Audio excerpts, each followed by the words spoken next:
And to talk more about Pyongyang's nuclear ambitions, I'm joined here in the studio by Kathryn Botto. She's a research analyst in the Asia program at the Carnegie Endowment for International Peace. Thank you for joining us. Yeah, thank you for having me. Donald Trump is calling this a tremendous summit. He had some words that he tweeted before he took to the skies. And he says that with complete denuclearization, North Korea will rapidly become an economic powerhouse. What do you make of the tone ahead of this summit in Vietnam? Sure. Well, it's a really good question, and it's interesting as well because on Sunday we had Trump saying something very different, which he commented that, he's not going to rush denuclearization. He is going to be fine with whatever comes to the summit as long as the DPRK is no longer testing missiles and nuclear weapons, which historically the DPRK has always done when we're in negotiations with them.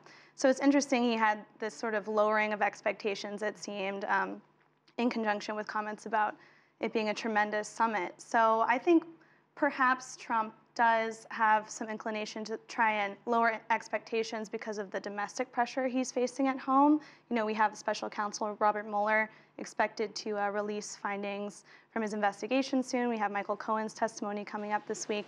So it seems that Trump might want to frame this in a way where he can say, okay, here's how I'm measuring my success. It's based on the continuation of missile and nuclear testing, and as long as that happens, then it's a win for me at home.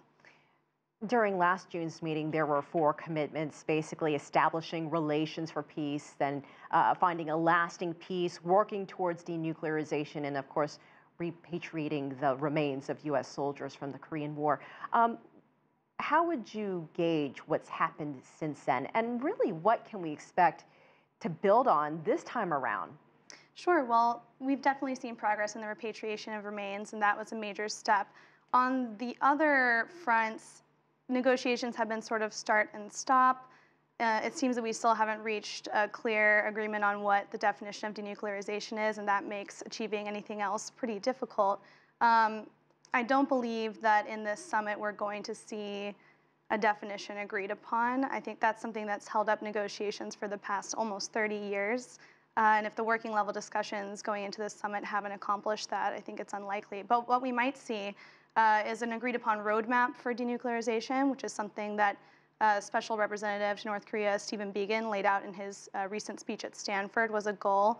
In addition to that, we know Pyongyang is pushing for sanctions relief, and there have been a lot of recent comparisons between Vietnam's economic growth and North Korea's potential for economic growth from the administration.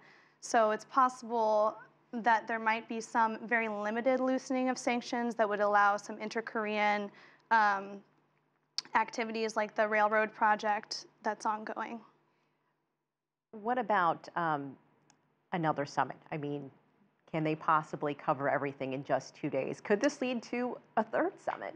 I think it definitely possibly could, and I think what's certain to happen is soon after this we'll see another summit between Moon Jae-in and Kim Jong-un. Well, talk about the role of neighbors. I mean, you have Moon Jae-in, who's been very involved. He was very involved in the first summit. We also have China showing support for what's happening in Vietnam. And then we also have Japan, who also wants to play a role. How important are they in this process? They're absolutely important. And of course, everyone agrees on the goal of denuclearization. But I think there's a different sort of hierarchy of priorities between each nation. For South Korea right now, one of the biggest priorities is ending the Korean War and getting a peace treaty. And that's something that North Korea very much wants as well. It's something that gives the United States a lot of leverage in these negotiations because the United States, as a signatory of the armistice, needs to support a peace treaty.